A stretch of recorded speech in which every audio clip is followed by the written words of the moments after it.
Nesta manhã, gostaria que você parasse um pouco as suas atividades e pudesse abrir a sua Bíblia na epístola do apóstolo Paulo, primeira epístola de Paulo aos Coríntios, a igreja de Coríntios, capítulo 15, onde Paulo inicia falando sobre a realidade, a revelação histórica de Deus em Cristo Jesus, mostrando a crucificação, a ressurreição do Senhor Jesus Cristo como fato histórico, que não pode ser negado. O Evangelho não é uma especulação, o Evangelho não é uma teoria, mas o Evangelho fala a respeito de acontecimentos que foram relatados. E nesse capítulo 15 de 1 Coríntios, eu quero ler nessa manhã, para a nossa meditação, os versículos 8 ao 10, que diz: E por derradeiro de todos me apareceu também a mim, como a um abortivo, porque eu sou o menor dos apóstolos, que não sou digno de ser chamado apóstolo, pois que persegui a igreja de Deus. Mas, pela graça de Deus, sou o que sou, e a sua graça para comigo não foi vã. Antes, trabalhei muito mais do que todos eles. Todavia, não eu, mas a graça de Deus que está comigo. Senhor, nós pedimos a tua graça, essa graça que alcançou o apóstolo Paulo, que tem nos alcançado, essa tua graça maravilhosa, que move em nós ação, que move em nós trabalho. Então, nessa hora, Senhor, que a tua palavra possa estar agindo profundamente em nosso ser, para que, com certeza, as coisas que existem ainda no aprimoramento da nossa vida cristã, na nossa semelhança com Cristo, no nosso crescimento espiritual, a tua palavra possa agir livremente, que tenhamos corações quebrantados, corações que sejam transformados, corações que sejam como vaso na mão do oleiro, para que assim possamos enfrentar as agruras deste mundo, deste tempo. Oramos em nome de Jesus. Amém. Estamos vivendo uma situação extremamente crítica. Há um ano atrás, eu me lembro bem, no dia 23 de março de 2020, foi dado o toque de recolher aqui na nossa cidade. Tivemos paralisações generalizadas, inclusive com atividades na igreja. E a expectativa era, naquela época, de 2, 3 meses, que logo a onda iria passar. Já estamos praticamente completando um ano. A onda continua, e a onda agora veio num volume muito maior. Veio talvez como um tsunami. Não sabemos exatamente a potência dessa onda, mas com certeza é uma onda mais forte do que a primeira, porque as autoridades estão sem saber o que fazer. E isso gera, na população em geral, um desconforto, uma situação apreensiva. O que será de nós? Isso tudo gera um medo, gera um temor, gera, obviamente, preocupações. Isso pode nos levar a quadro algo que eu gosto muito, me interessa muito, algo depressivo. Até que ponto nós estamos capacitados ou não para enfrentar determinadas pressões que abatem, com certeza, sobre todas as vidas. Pessoas que estão próximas, como os médicos, os enfermeiros, estão tratando de pessoas contaminadas. Tudo isso, os recursos, a questão política, ideológica, são situações que realmente podem nos deixar depressivos. Isso é muito perigoso. Nós temos que procurar na palavra do Senhor motivos para nos animar, para termos esperança. E a depressão, fazendo uma definição, é uma doença psiquiátrica crônica que tem como sintomas tristeza profunda, que mais? Perda de interesse, ausência de ânimo, oscilações de humor. A pessoa fica desanimada, para que eu faço, para que eu estou vivendo, para que eu vou trabalhar? Ou então uma hora ela está efusiva, alegre, outra hora ela está triste. E muitas das vezes isso é confundido com ansiedade. A palavra de Deus fala muito também sobre a ansiedade. A Bíblia fala, lançando sobre ele toda a vossa ansiedade, porque ele tem cuidado de vós. Isso pode chegar a quadros mais agudos, como a pessoa ficar totalmente paralisada, com ideias suicidas, sintomas que têm os seus exemplos num sono agitado, muitas das vezes, num despertar precoce. Eu ouço muito nas minhas atividades pessoas falando num despertar 4 da manhã e não consegue dormir mais. Uma tristeza. Outra coisa que normalmente acontece, uma baixa autoestima.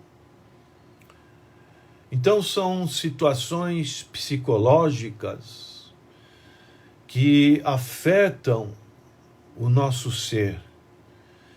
E num quadro como esse que nós estamos vivendo, o estresse, que também é outra situação praticamente bem próxima da depressão, é uma pressão ou tensão que é resultado de uma situação difícil,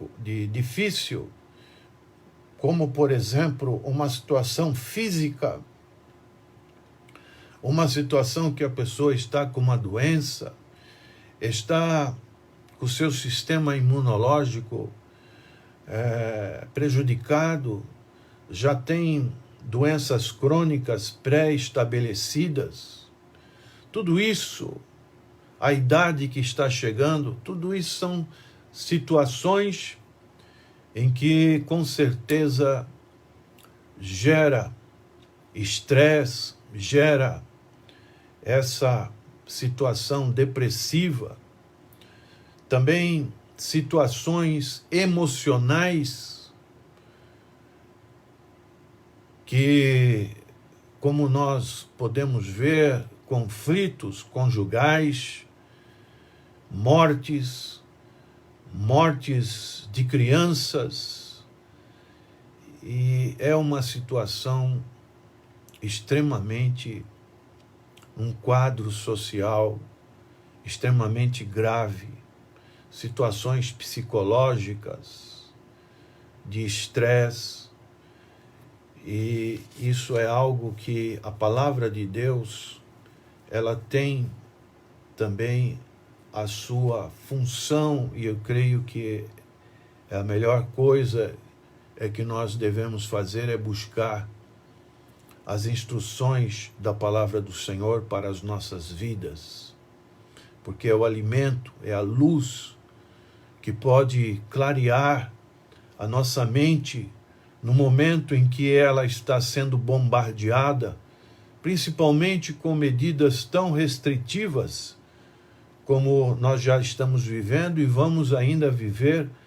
com mais restrições, esse chamado lockdown, ou, em outras palavras, o isolamento. A palavra lock, no inglês, ela significa cadeado.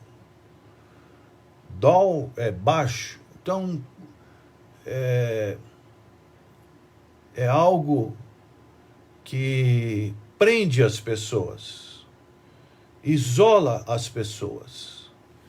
E nós precisamos, então, ter a palavra do Senhor para nos orientar. Nós estamos vivendo num período em que o mundo, ele nos olha, o mundo nos assiste. Nós somos, como diz a palavra do Senhor, espetáculos para o mundo. Parece que não, mas o nosso testemunho ocular, ele é muito importante para o toque de Deus, para a manifestação de Deus na vida das pessoas. Nós estamos numa arena, somos jogados às feras, como acontecia no Império Romano. Somos, como já disse, espetáculos. E o nosso comportamento, ele pode ser favorável ou desfavorável à conversão de pessoas. Muitas das vezes, os cristãos têm um comportamento que, de vez de animar, de chamar as pessoas que estão no mundo, isso cria uma barreira, porque são comportamentos, às vezes, que não condiz com a vida cristã. Nós vivemos num mundo de propaganda, de marketing, de mídia, de oferecimento de coisas para o nosso consumo. Somos bombardeados diariamente para a aquisição de coisas, de produtos, que para muitos esse artificialismo, esse consumismo pode trazer um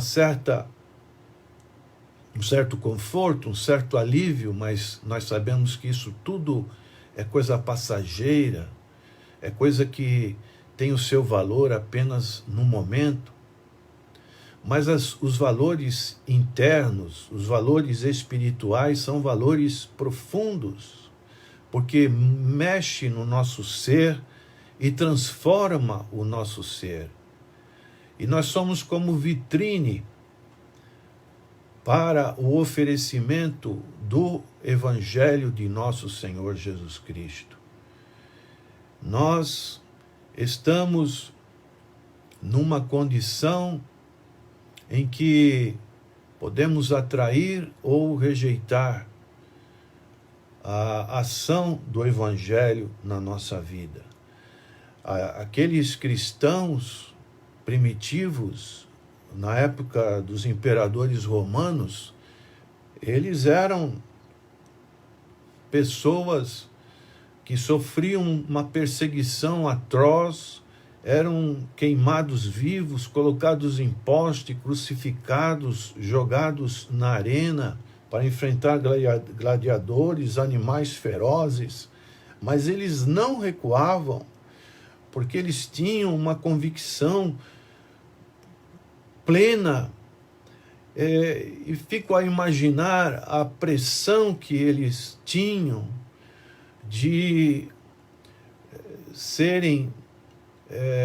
estarem num fogo cruzado, ou negar a Cristo, ou aceitar o imperador César, mas eles tinham uma convicção tão grande, tão profunda, que isso fazia com que aqueles cristãos chamassem a atenção de todo o Império Romano. Então, nesse texto que nós acabamos de ler, nós vemos o apóstolo Paulo foi uma pessoa em que ele diz aqui, ele fala do seu passado, em que ele teve um encontro com Cristo, e todos sabem que ele foi um perseguidor, ele era extremamente um fariseu, cumpridor dos rituais, das ordenanças mosaicas, mas ele teve um encontro com Cristo, e esse encontro com Cristo poderia fazer com que ele tivesse se acusando a si próprio. Puxa, eu não mereço, como ele mesmo disse, eu vou ficar depressivo, eu vou ficar inútil. Ele tinha consciência do que ele tinha feito, ele consentiu na morte de tantos cristãos, como a Bíblia fala, especialmente de Estevão. E isso poderia gerar na sua mente um quadro desse, de depressão, de estresse, de julgamento, dele sentir-se culpado, porque a depressão são situações do passado em que não são totalmente resolvidas no presente, e isso vai sendo levado no decorrer da vida da pessoa. Ela não consegue pensar no presente, aquele fantasma, aquilo que deixou ela numa situação triste, numa situação muitas das vezes de luto, numa situação de perda, numa situação de revés econômico. E Paulo está dizendo aqui, e por derradeiro de todos, me apareceu também a mim. E ele pôde dizer aqui no versículo 9, porque sou o menor dos apóstolos, que não sou digno de ser chamado apóstolo. E no versículo 10 ele diz, mas pela graça de Deus sou o que sou. Eu pergunto nessa manhã para você, o que você é? Como você tem reagido ao Evangelho de nosso Senhor Jesus Cristo? Ou ainda não teve esse privilégio?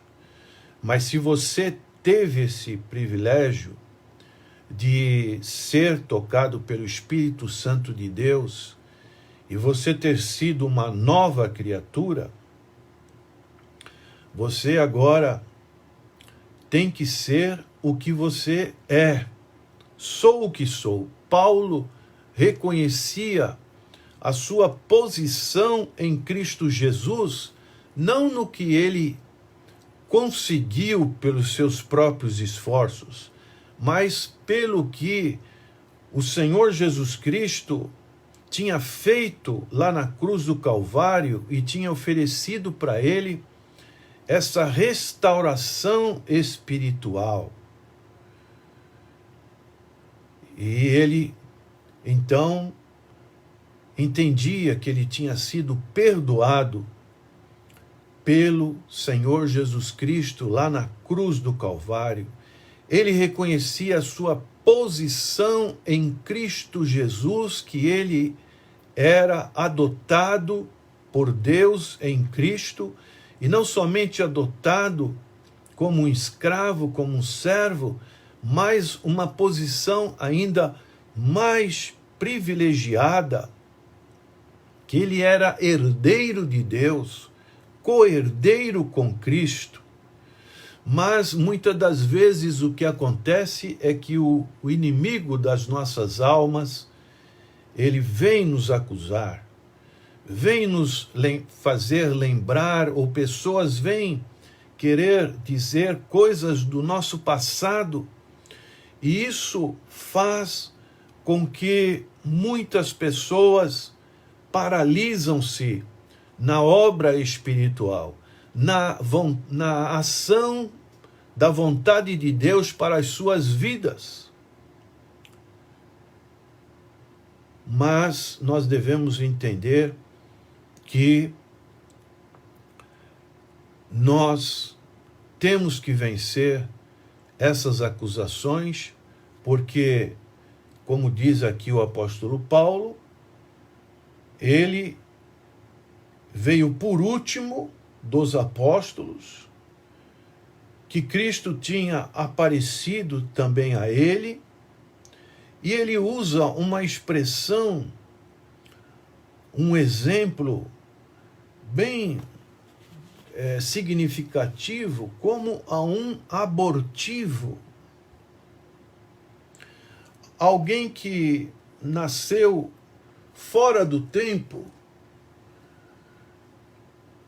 Essa palavra no grego significa ektroma, e tem um texto no Antigo Testamento, no livro de Eclesiastes, capítulo 6,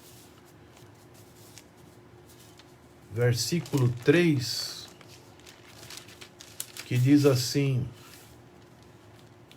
se um homem gerar 100 filhos e viver muitos anos, e os dias dos seus anos forem muitos, e se a sua alma se não fartar do bem, então, se ele não tiver, ele pode ter 100 filhos, diz aqui o sábio, ele pode viver muitos anos, ele pode viver, ter muitos filhos, muitos anos, e se sua alma não se fartar do bem, e além disso não tiver um enterro, digo que um aborto é melhor do que ele. Essa era a expressão que o apóstolo Paulo usava para se auto-humilhar diante do poder de Deus, para reconhecer que ele não era nada. Ele dizia: eu sou menor dos apóstolos. Ele se achava que não era digno de ser chamado apóstolo, porque ele foi um perseguidor à igreja de Deus. Ele tinha todas as condições de não fazer nada, de ficar prostrado, de ficar se acusando. Quando ele diz também derradeiro, isso nos mostra muitas das vezes que às vezes pensamos: puxa, por que eu não conheci o evangelho mais cedo? Porque eu procrastinei, porque eu adiei o evangelho de nosso Senhor Jesus Cristo. Mas temos que pensar no presente, que o importante não é se você foi ou não chamado mais cedo, o importante é você estar dentro ou fora dos propósitos de Deus, da igreja do Senhor. O importante é que você pode estar dentro. Aqueles que entraram antes de você, eles já estão participando da mesa do Senhor. Mas agora você também pode participar da mesa do Senhor. Você pode se igualar a essas pessoas. É como o Senhor Jesus, ele pôde dizer na parábola de Mateus capítulo 20, a parábola dos trabalhadores da vinha. Vieram uns, começaram a trabalhar inicialmente, depois outros vieram um pouquinho mais tarde, e por final vieram os últimos trabalhadores, os derradeiros trabalhadores. Mas o dono da fazenda, ele pagou o denário, que é o serviço de um dia, para todos igualmente. Uns trabalharam mais e reivindicaram que gostariam de receber mais. Mas quem iria fazer o pagamento e a recompensa, ele não olhou para esses detalhes que um trabalhou mais do que o outro trabalhou menos. Ele quis dar a recompensa igualmente. Isso é uma figura, é uma ilustração, é uma parábola em que Jesus está dizendo, não é porque você entrou antes, você vai receber mais do que o que entrou depois. Jesus disse em Mateus 20, contando a parábola, versículo 13, por exemplo, ele diz: mas ele respondendo disse a um deles: amigo, não te faço justiça? Não ajustaste tu comigo um dinheiro? Toma o que é teu e retira-te.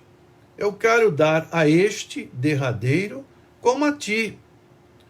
Ou não me é lícito fazer o que quiser do que é meu? Ou é mau o teu olho porque eu sou bom? Assim os derradeiros serão primeiros, e os primeiros derradeiros. Então, fala-nos dessa situação em que muitas das vezes as pessoas ficam se culpando. Por que eu não conheci antes? Se eu tivesse conhecido antes o Evangelho, eu não teria feito aquilo outro. Isso é algo que cria no nosso coração uma depressão, um abatimento. Isso, com esses fatores externos, como nós estamos vivendo na atualidade, prejudicam cada vez mais as pessoas. A vida cristã é uma vida que a pessoa tem que saber que ela está numa corda bamba. Antigamente, agora quase não vejo, mas antigamente eu me lembro que às vezes esticavam uma corda de um prédio ao outro, ou de um precipício ao outro, e ali uma pessoa iria com uma vara, e ela ia se equilibrando, e passando de um lado para outro. Isso também se via nos circos antigamente. Isso é uma ilustração da vida cristã. A vida cristã, nós temos que entender que é uma corda bamba. Nós estamos andando sobre uma faca, por exemplo, afiada. Nós não podemos vacilar.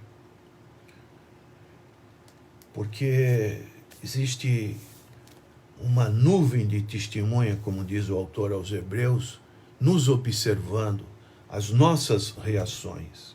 E muitas das vezes, outro fator que pode também nos trazer a depressão é um julgamento excessivo de nós mesmos.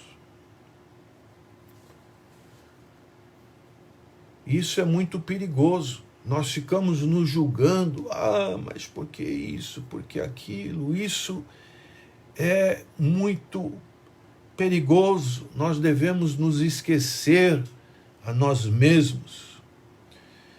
Estamos preocupados conosco ou estamos preocupados com o Senhor Jesus Cristo? Nós precisamos de algo que é natural no ser humano, que é bom senso, que é equilíbrio, que é a pessoa tomar atitudes certas, no momento certo. E nós temos um handicap ao nosso favor, que é a palavra de Deus. A palavra de Deus, ela é sábia. O escritor de Provérbios diz que o temor do Senhor é o princípio da sabedoria. Quando nós buscamos a palavra de Deus, uma referência que acontece na vida das pessoas é a pessoa sábia, uma pessoa equilibrada, uma pessoa de caráter, uma pessoa que realmente sabe ser guiada pela palavra do Senhor. Ela sabe o que vai na sua mente. Ela não fica chorando o que diz aí fora, o leite derramado. Não adianta. Aconteceu. Agora nós temos que parar, olhar para frente e prosseguir. Então esse princípio, ele é muito importante.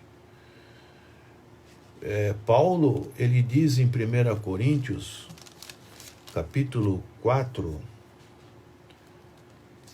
sobre este julgamento, que muitas das vezes nós somos muito exigentes conosco mesmo. Diz ele, 1 Coríntios 4, versículo 1, que os homens nos considerem como ministros de Cristo e despenseiros dos mistérios de Deus.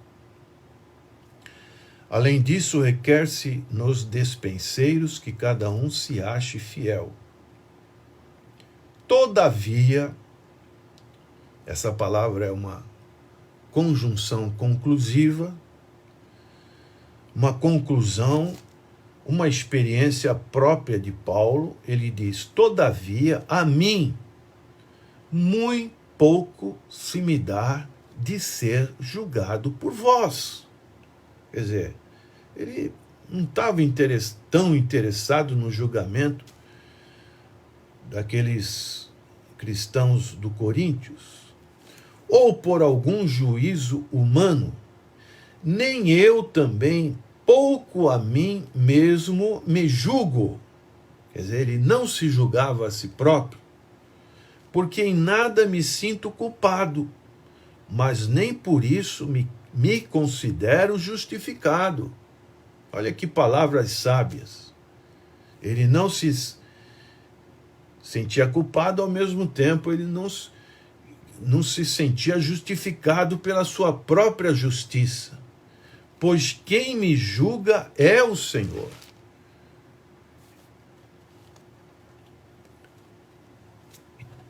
Então, isso nos mostra que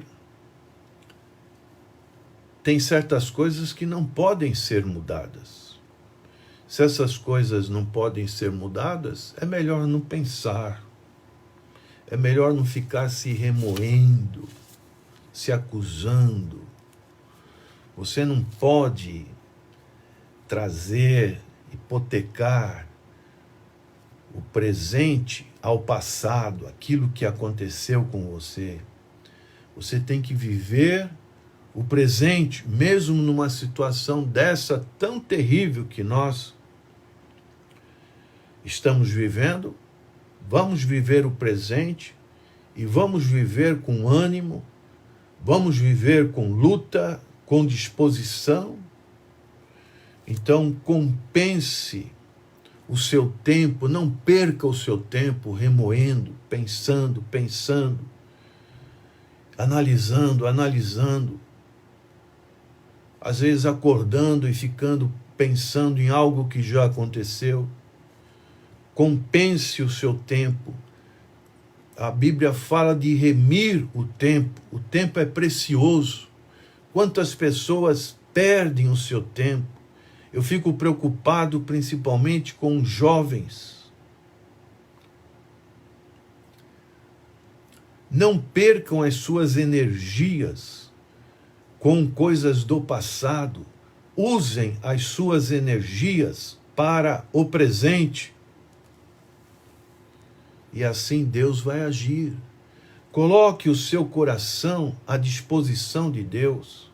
Quando Jesus falou daquela oferta daquela viúva, aquela oferta não foi uma oferta grandiosa que chamasse a atenção de todos, mas foi uma oferta de coração.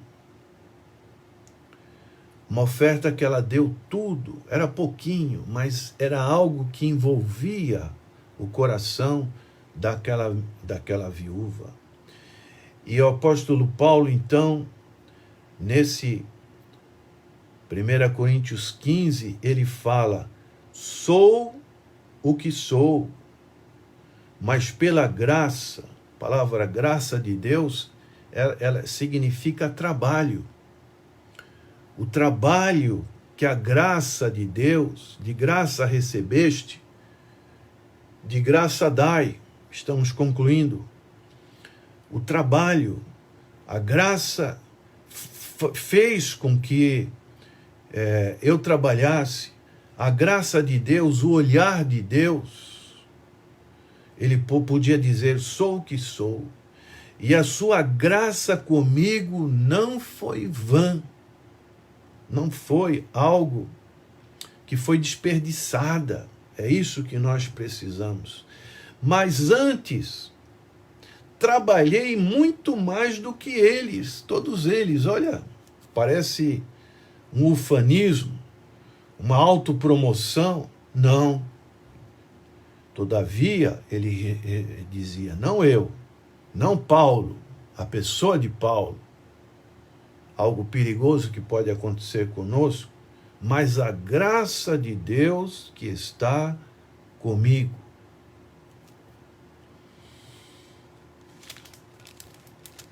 Queria ler mais 2 textos para encerrarmos. O primeiro está em Eclesiastes, um livro que nós já meditamos na igreja domingo pelas manhãs. Eclesiastes capítulo 11, versículo 6 diz: pela manhã. Essa palavra pela manhã significa quando nós somos jovens. É uma expressão que podemos fazer uma aplicação da palavra. Semeia a tua semente. Quer dizer, se você é jovem, semeia a sua semente. E à tarde, isto é, na sua velhice, não retires a tua mão, porque tu não sabes qual prosperará, se esta, se aquela, ou se ambas igualmente serão boas. Verdadeiramente suave é a luz e agradável é aos olhos ver o sol. Mas se o homem viver muitos anos e em todos eles se alegrar, também se deve lembrar dos dias das trevas, porque hão de ser muitos. Tudo quanto sucede é vaidade. Então procure, em outras palavras, ter um plano A, um plano B na vida, principalmente nesse período em que nós estamos vivendo. E outro texto está em Joel, capítulo 2, que fala do caráter de Deus, da bondade de Deus, da ação de Deus. Joel capítulo 2, versículo 25. E restituir-vos-ei os anos que foram consumidos pelo gafanhoto. Podemos usar os anos que foram consumidos pela pandemia, por esse coronavírus, pela locusta, pelo pulgão, pela falta de dinheiro, pela falta de emprego, e a oruga, o meu grande exército que enviei contra vós. Então a promessa de Deus é: restituir-vos-ei os anos. Isso faz parte do caráter de Deus. Provas. Israel é uma nação que foi restituída por Deus, muito mais. Na nova aliança é a igreja do Senhor, aqueles que fazem parte da igreja do Senhor. Você pode ter uma perda, mas não se abate. Olhe para Cristo e continue a caminhando. Vamos orar. Senhor, obrigado por este momento de culto. E agora dá prosseguimento na formação espiritual da tua igreja, através da escola bíblica dominical. Nós oramos em nome de Jesus. Amém.